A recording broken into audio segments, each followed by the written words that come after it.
오늘 이 시간 우리에게 주신 하나님의 말씀은 데살로니가 전서 4장 13절부터 18절까지 말씀입니다.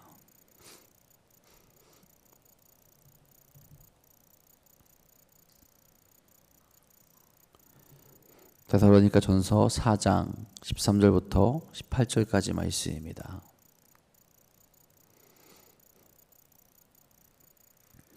오늘 이 시간 우리에게 주신 하나님의 말씀 다 같이 한 목소리로 받들어 읽도록 하겠습니다. 형제들아, 자는 자들에 관하여는 너희가 알지 못함을 우리가 원하지 아니하노니 이는 소망 없는 다른 이와 같이 슬퍼하지 않게 하려 함이라. 우리가 예수께서 죽으셨다가 다시 살아나심을 믿을진대 이와 같이 예수 안에서 자는 자들도 하나님이 그와 함께 데리고 오시리라.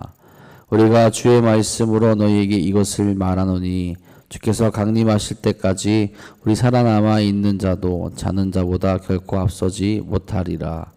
주께서 호령과 천사장의 소리와 하나님의 나팔 소리로 친히 하늘로부터 강림하시리니 그리스도 안에서 죽은 자들이 먼저 일어나고 그 후에 우리 살아남은 자들도 그들과 함께 구름 속으로 끌려올려 공중에서 주를 영접하게 하시리니 그리하여 우리가 항상 주와 함께 있으리라.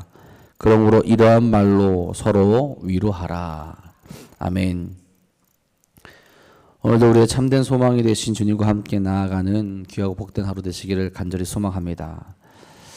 제가 어렸을 적에 참 많이 기대하며 기다렸던 날이 있어요. 언제냐면 추석과 설입니다. 그때 용돈을 받기 때문에 좋아했던 것도 있지만 그것은 2차적인 것이고 가장 좋아했던 이유는 친척들이 오기 때문에 그렇습니다. 그만큼 친척 동생들이 찾아와서 신나게 재미있게 놀 수 있는 시간, 방학을 제외하고 좀 길게 놀 수 있는 시간이 추석과 설이었기 때문에 굉장히 기다렸어요. 그래서 오는 날이 되면 몇 시쯤 도착하는지 언제 출발하는지 이야기를 듣고 차가 많이 막힐 것을 알고 있지만 아침부터 나가서 이제 기다리는 게 시작하죠. 처음에는 집 안에서 이제 기다리다가 그럼 이제 집 안에서 올라오는 길로 앞에서 살짝 내려갔다가 그 시간이 더 지나면 올 때쯤 되면 아예 이제 길 밑으로 내려가서 마을이 잘 보이는 길가에서 이제 기다리고 있습니다. 그만큼 노는 것, 그날 그 시간, 그런 친척 동생들이 기대됐기 때문에 나가서 그렇게 기다리면서 몇 시간씩 그 어린아이가 그 시간을 보낼 수 있었던 거죠. 기대감이 있다는 것, 그리고 소망이 있다는 것은 참으로 좋은 거죠. 인내를 가지게 하고 또 그 소망을 보며 앞으로의 삶을 그려나갈 수 있게 됩니다. 여러분, 우리는 어떤 소망을 가지고 살아갑니까? 세상이 주는 그 소망, 세상으로부터 오는 소망이 아니라 하나님이 만드시고 하나님이 주신 그 소망을 우리가 품고 살아갈 수 있어야 할 겁니다. 그럴 때 우리는 영원한 나라를 바라보게 되며 그 안에서 거룩한 삶으로 나아갈 수 있게 되는 거죠. 하나님께서 우리에게 주신 그 소망은 없어지는 것이 아니죠. 영원한 것입니다. 또한 차별이 있는 것도 아닙니다. 하나님이 정해주신 그 기준을 따라서 나아가게 되면 누구나 다 그 영원한 소망 가운데 거할 수 있도록 만들어 주셨죠. 우리가 어떤 소망을 품고 있는지, 주께서 또 하나님께서 주신 소망을 품고 있는지 참된 소망을 가지고 하나님께 나아가고 이제 돌이켜 보시면서 오늘도 참된 소망 가운데 나아가시는 사랑하는 성도님들 되시기를 간절히 소망합니다. 바울은 오늘 말씀을 통해서 데살로니가 성도들에게 부활의 소망에 대해서 제대로 알 수 있게끔 이야기를 해줍니다. 13절에 이렇게 말하죠. 형제들아, 자는 자들에 관하여는 너희가 알지 못함을 우리가 원하지 아니하노니 이는 소망 없는 다른 이와 같이 슬퍼하지 않게 하려 함이라. 예수님께서 이 땅에 오셔서 십자가에 달려 죽으시고 다시 사람으로 인하여서 참된 소망을 보여주셨습니다. 그런데 논란이 생기게 되었어요. 어떤 것이냐? 그리스도께서 재림하실 때에 이미 죽은 성도들은 어떻게 될 것인가에 대한 것과 임박한 재림에 대한 생각으로 일상생활에 대해서 소홀하게 하는 자들이 나타나게 되었다라는 거죠. 즉 잘못된 종말론을 가지게 되었다라는 겁니다. 이런 모습은 살아가는 삶의 자리에 분명히 위협이 될 수 있었던 거죠. 그렇게 오늘 말씀에서 바울은 성도들이 죽음에 대해서 바로 알고 죽음 이후에도 소망을 가지고 있을 수 있다라는 건 죽음에 대해서 절망하지 않고 슬퍼하지 않도록 제대로 된 그 가르침 부활에 대한 것을 가르쳐 주게 됩니다. 성경에서는 죽음을 잠이라고 표현을 하죠. 마태복음에서도 그렇고 나사로의 죽음에서도 예수님을 잠들었다라고 그렇게 표현을 합니다. 스데반 집사의 죽음에 관해서도 잠을 잔다라고 성경을 그렇게 이야기하죠. 즉 13절에 자는 자들에 관한 것은 죽은 자들을 이야기하는 거죠. 특별히 어떤 죽은 자들을 이야기하는 것이냐, 믿음을 가지고 있다가 죽음 자들, 그 자를 대해서 이야기하고 있는 겁니다. 재림을 기다리고 예수님과 함께 하나님의 나라에 살고 싶어하는 이들이 데살로니키 교회에 많이 있었던 거죠. 그런데 그런 의문을 품게 되는 거예요. 우리가 믿음을 가지고 있고 잘 살고 있는데 혹시 이 죽음이라는 것이 우리가 하나님 나라에 살아가는데 천국에 나아가는데 걸림돌이 되진 않을까, 그런 불안감이 그들 가운데 생기게 되었던 겁니다. 이런 오해하게 되는 거예요. 내가 죽으면 천국에 가지 못하게 되는 건 아닐까, 혹은 살아서 주님을 영접하는 것이 더 좋은 것은 아닐까라는 생각을 그들이 가지게 되었다라는 거죠. 그래서 죽음에 대해서 너무 슬퍼하고 죽음을 두려워하게 되고 이 죽음 전에 예수님께서 빨리 오시기를 기대하는 그런 모습들이 그들에게 나타나게 되었다라는 거죠. 그래서 바울이 이야기하는 겁니다. 자는 자들, 죽은 자들에 대해서 너희가 알기를 원한다라는 겁니다. 그렇게 함으로써 너희가 소망을 여전히 가지고 살아갈 수 있기를, 너희가 그 소망 가운데 끝까지 나아갈 수 있기를 원한다라는 거죠. 참된 소망이 그들에게 내려졌는데 그것을 제대로 깨닫지 못해서 천국 백성의 삶을 누리지 못한다면 얼마나 안타까운 일이겠습니까? 그 사실을 깨닫고 바울은 데살로니가 성도들이 진정으로 천국 백성의 삶을 날마다 소망을 품고 살아가기를 바랬던 겁니다. 14절에 말합니다. 우리가 예수께서 죽으셨다가 다시 살아나심을 믿을지인데 이와 같이 예수 안에서 자는 자들도 하나님이 그와 함께 데리고 오시리라. 아멘. 명확하게 이야기합니다. 그들의 걱정을 한 번에 없애버립니다. 여러분, 구원과 부활은 나의 힘과 능력으로 가능한 것이 아니죠. 그것을 가능케 하신 분이 계신데 예수님이십니다. 예수님께서는 십자가에 죽으시고 부활하셨어요. 그로 말미암아 죽음을 정복하신 겁니다. 그 사실을 믿는 믿음이 있다면 어떻게 된다는 겁니까? 예수님께서 죽음 가운데서 부활한 것처럼 우리도 예수님처럼 부활할 수 있고 하나님께서 그들을 데리고 오시겠다라는 거죠. 약속하시는 겁니다. 거기 버려두지 아니하고 그들이 끝이 아니고 반드시 믿음을 가지고 있었던 자들, 예수의 이름을 믿고 나아갔던 자들, 그들을 반드시 데리고 오시겠다라는 거죠. 걱정할 것이 없다라는 겁니다. 예수님을 믿는 자들은 예수님처럼 부활로 나오게 된다라는 거죠. 이것이 무엇입니까? 예수님이 재림하실 때 살아있던 이미 죽어있던 그런 것과 상관없이 예수님을 믿었던 모든 자들은 그런 권세를, 그런 영광을 함께 누릴 수 있게 된다라는 거죠. 여러분, 우리에게도 이 소망이 있어야 합니다. 정말 그럴까? 진짜 그럴까 하는 애매한 모습이 아니라 말씀을 통해 우리에게 주신 하나님의 거룩한 약속을 온전히 믿고 나아갈 수 있어야 한다라는 거죠. 예수님을 믿는 모든 이들이 부활을 가지게 되는 것이고 하나님의 나라의 백성으로 살아가게 되는 것입니다. 비록 이 세상에서 어떤 모습을 가지고 나아갔던 믿음을 가진 자라면, 믿음으로 새롭게 된 자들이라면 하나님의 품에서 살아갈 수 있게 되는 거고 영원한 하나님의 나라에 거할 수 있게 된다라는 거죠. 그래서 자격이 있다라는 겁니다. 나의 힘과 나의 능력이 아니라 주께서 주신 능력으로 말미암아 가능하게 된다라는 거죠. 여러분, 이 소망으로 하여금 우리가 이 세상 가운데서 온전히 살아가게 하는 힘과 능력이 되는 것입니다. 이런 하나님의 은혜가 동일하게 주어지기에 15절에 바울이 말합니다. 우리가 주의 말씀으로 너에게 이것을 말하노니 주께서 강림하실 때까지 우리 살아남아 있는 자도 자는 자보다 결코 앞서지 못하리라. 살아있는 자나 죽어있는 자나 똑같이 하나님을 보게 될 것이요, 믿음을 가진 자라면 하나님의 나라에 모두 들어갈 것이라는 것을 명확하게 이야기해 주는 거죠. 잘못된 소망을 가지고 죽음을 두려워하며 소망이 없는 자처럼 스포하지 말고 살아가는 삶의 자리에서 하나님이 언제나 우리와 함께 하심을 믿고 또한 우리를 지키시고 그 구원을 끊을 자가 없다라는 것을 명확하게 이야기하고 있다는 거죠.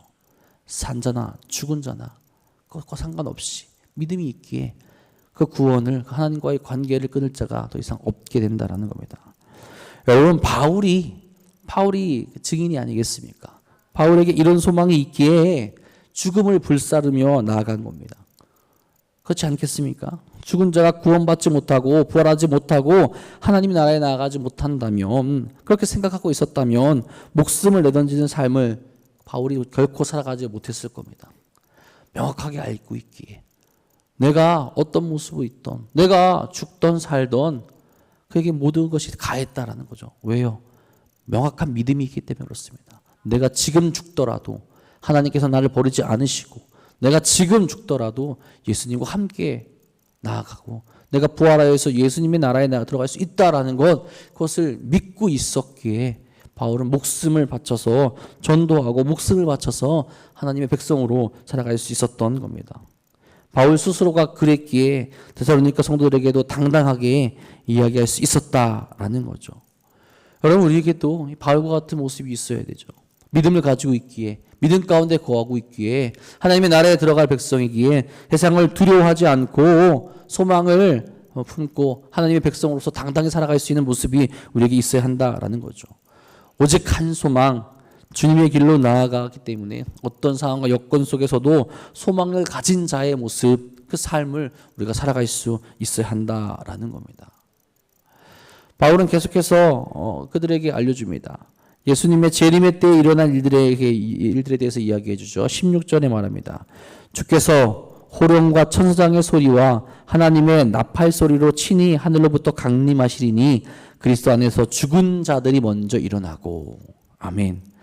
그때가 되면 징조가 나타납니다. 거부할 수 없는 주님의 외침, 천사장의 소리, 그리고 하나님의 나팔 소리가 울리며 세상의 심판과 더불어 새로운 세계가 열게 될 것이고, 그때 하나님의 백성을 불러 모은 일들이 일어나게 될 것이라는 거죠. 그때 무슨 일이 함께 일어나게 됩니까? 이미 땅 속에 죽어 있는 자들이 재림하시는 예수님을 영접하게 될 것이라는 거죠. 어떤 모습으로 부활합니까?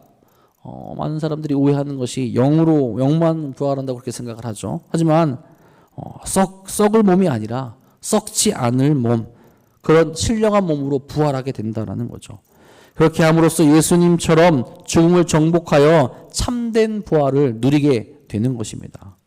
고린도전서 15장 42절 44절에 바울이 부활에 대해서 이렇게 이야기합니다. 죽은 자의 부활도 그와 같으니 썩을 것으로 심고 썩지 아니할 것으로 다시 살아나며, 욕된 것으로 심고 영광스러운 것으로 다시 살아나며, 약한 것으로 심고 강한 것으로 다시 살아나며, 육의 몸으로 심고 신령한 몸으로 다시 살아나니 육의 몸이 있은즉 또한 영의 몸도 있느니라. 아멘. 인간의 생각을 초월하여서 하나님의 방법으로 죽은 자들이 부활할 것이며 신령한 몸으로 다시 살아난다라고 주님 그렇게 이야기하고 있는 거죠. 여러분, 이런 이들이 누구를 힘입어서 이런 것이 가능하게 되겠습니까?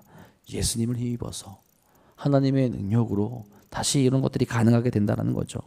그러니 예수님께 소망을 둔 이들은 죽음 때문에 절망하거나 낙심하지 말라는 거죠. 누구에게나 한 번 오는 죽음을, 그 믿음을 가진 사람들은 새로운 눈으로, 믿음의 눈으로 바라보며 두려워하지 않고 소망을 품고 나아갈 수 있어야 한다라는 겁니다. 그리고 17절에 산자들에 대해서도 이야기하죠. 그 후에 우리 살아남은 자들도 그들과 함께 구름 속으로 끌려올려 공중에서 주를 영접하게 하시리니 그래야 우리가 항상 주와 함께 있으리라. 아멘. 살아남은 자들도 신비한 경험을 하며 새로운 모습으로 변화되어서 올라갈 것이라고 그렇게 이야기합니다. 살아남은 자들도 죽은 자들과 함께 구름 속으로 끌려 올라가 공중에서 주를 영접하게 된다라는 거죠. 우리가 들려 올려지는 것을 휴거라고 그렇게 이야기를 하죠. 모든 말씀에서 구름 속에라고 그렇게 이야기하는데, 이 구름 속이라는 것은 하나님의 영광에 둘러싸여진 그 모습을 표현하는 것으로 볼 수 있습니다. 구름 속으로 끌려 올려진다라는 것, 하나님의 임재로 인한 그 영광에 충만한 자리, 그 자리로 모든 이들이 다 함께 나아가게 된다는 것을 의미하죠. 그리고 여러분, 공중이라고 표현했죠. 에베소서에서 보면 공중의 권세 잡은 자를 이야기하며 악한 영이 다스리는 곳으로 세상을 표현합니다. 이 말은 예수님께서 재림하는 날에 공중의 권세 잡은 자를 물리치신다라는 것을 의미하죠. 이제 더 이상 우리와 하나님과의 관계, 우리 예수님과의 관계를 이간질하며 괴롭힐 존재가 존재하지 않는다라는 거죠. 주님께서 하나님께서 그 전쟁에서 승리하시며 영원토록 하나님의 나라에서 평화롭게 기쁨을 누리며 살아갈 수 있는 일이 가능해진다라는 겁니다. 더 이상 주님과의 관계를 방해할 존재가 남아있지 않습니다. 그날에 정말 하나님께서 만드신 그 나라에서, 허락하신 그 나라에서 영원토록 함께 복을 누리며 살아갈 수 있게 만들어 주신다라는 거죠. 주가 주신 위로와 사랑으로 이전의 것은 사라지게 될 것이고, 하나님과 함께하는 가장 큰 축복을 진정으로 죽어있는 자나 살아있는 자나 주께서 오시는 그날에 모두가 누릴 수 있게 된다는 거죠. 완전한 구원, 완전한 생명을 누리는 그 삶으로 나아가게 될 수 있다는 겁니다. 바울은 그렇게 성도들의 죽음이 끝이 아니라고, 일시적인 것이라고 이야기하며 분명 주님 안에서 다시 살아나게 하며 그 복을 누리게 될 것이라는 사실을 가르치며 소망 가운데 살아갈 수 있도록 이야기한다라는 거죠. 그래서 18절에 말합니다. 그러므로 이러한 말로 서로 위로하라. 이 참된 소망이 되는 말, 너희가 이것을 깨달았으면 이제 그 말을 하며 슬퍼하지 않고 낙담하지 않고 절망하지 말고 서로 위로하며 살아가라는 겁니다. 영원한 생명을 받은 자들이기에, 영원한 생명 가운데 거하고 있는 자들이기에 잘못된 종말론을 버리고 참된 소망을 가지고 살아가고 주님을 바라보며 죽음을 정복하며 나아갈 수 있어야 된다라는 거죠. 여러분, 우리의 소망을 어디에 두고 살아갑니까? 우리 소망이 어디에 있습니까? 참된 소망을 가지고 있습니까? 주님이 우리에게 주신 참된 그 종말론을 가지고 있습니까? 그렇다면 우리의 모습이 참으로 주님께서 원하시는 모습으로 변화될 수 있어야 되는 겁니다. 죽음을 두려워하는 것이 아니라 죽음을 넘어서서 그 소망을 바라보고 날마다 주께서 기뻐하시는 모습을 바울처럼 살아갈 수 있어야 된다라는 거죠. 그리고 혹 데살로니가 성도들처럼 잘못된 종말론으로 힘들어하고 아파하는 이들이 있다면 우리가 그들을 가르치며 우리가 그들에게 그 소망을 전해줄 수 있어야 한다라는 거죠. 우리는 이미 천국 백성으로 살아가고 있기에, 우리는 이미 하늘나라 백성으로 살아가고 있기에 아직 거기에 들어오지 못한 이들에게 참된 소망을 가르치며 나아갈 수 있어야 한다라는 겁니다. 소망이 없는 자처럼 슬퍼하지 마시고 우리를 위해서 죽으시고 부활하신 예수님을 바라보며 그날에 우리가 다 누릴 복을 또한 기억하며 담대하고 거룩한 삶으로 나아갈 수 있기를 간절히 소망합니다. 오늘도 그 모습이 온전히 나타나며 우리와 함께하는 모든 이들에게 그 거룩한 소식을 전하며 승리의 길로 나아가시는 우리 사랑하는 호남노교회 성도님들 되시기를 주님의 이름으로 축복하고 축원합니다. 기도하겠습니다. 사랑의 주님, 오늘도 우리로 하여금 그 소망의 길로 나아가게 하시니 진심으로 감사를 드립니다. 우리가 어디에 소망을 두고 살아가고 있습니까? 정말 주님께서 기뻐하시고 주님께서 우리에게 주신 그 참된 소망을 품고 나아가고 있습니까? 우리에게 주신 참된 그 종말론을 가지고 아버지의 기쁨이 되는 그 삶, 주께서 기뻐하시는 그 삶으로 나아갈 수 있도록 인도하여 주시옵소서. 날마다 기도하며 우리를 넘어뜨리려는 세상 가운데 우리가 쓰러지는 것이 아니라 오히려 이 세상 가운데 참된 소망을 품지 못한 이들에게 우리가 받게 된, 우리가 알게 된 그 소망을 전하며 나갈 수 있는 모습 또한 허락하여 주시옵소서. 나로부터 시작하여 주의 은혜로운 일들이 전파되게 하여 주시옵고, 나로부터 시작하여 정말로 참된 소망에 전해지는 모습들을 그들에게 전할 수 있도록 인도하여 주시옵소서. 우리의 삶이, 우리의 모습이 그 거룩한 삶을 통하여서 다시 새로운 은혜를 깨닫게 하여 주시옵고, 정말 새로운 가운데 거할 수 있게 인도하시고 날마다 기쁨 가운데 나갈 수 있도록 인도하여 주시옵소서. 사랑하는 도남동교회 안에 그 모습이 가득 넘치길 간절히 소망합니다. 기도하는 이들을 통하여서, 함께 말씀을 바라보는 이들을 통하여서 우리가 함께 나갈 수 있도록 인도하여 주시고, 주의 기쁨을 온전히 가진 자들로서 우리가 나아가야 될 곳에 나아가게 하시며 소망을 전해야 될 곳에 소망을 전할 수 있도록 인도하여 주시옵소서. 특별히 열심으로 나아가는 모든 일을 기억하여 주셔서 저들의 삶이 지치지 않도록 인도하여 주시고 세상 가운데 날마다 승리할 수 있도록 역사하여 주시옵소서. 또한 연로하여 힘들어하는 이들, 건강의 침으로 말미암아 아파하는 이들, 그들을 모두 기억하여 주셔서 다시 한번 주의 은혜 가운데 소망 가운데 나아가게 하시고 다시 일어서서 주님과 동행할 수 있는 힘과 능력 허락하여 주시옵소서. 오늘도 주 앞에 남아 부르짖으며 기도합니다. 사랑하는 성도들의 부르짖는 등등 듣고 응답하여 주시고 주께서 이루시고 주께서 계획하신 그날에 모든 것이 이루어질 수 있도록 인도하여 주옵소서. 주님께서 오늘도 우리와 함께 하시며 거룩한 길을 이끄실 것 믿사오며 우리 사랑하신 예수님의 이름으로 감사하며 기도합니다. 아멘.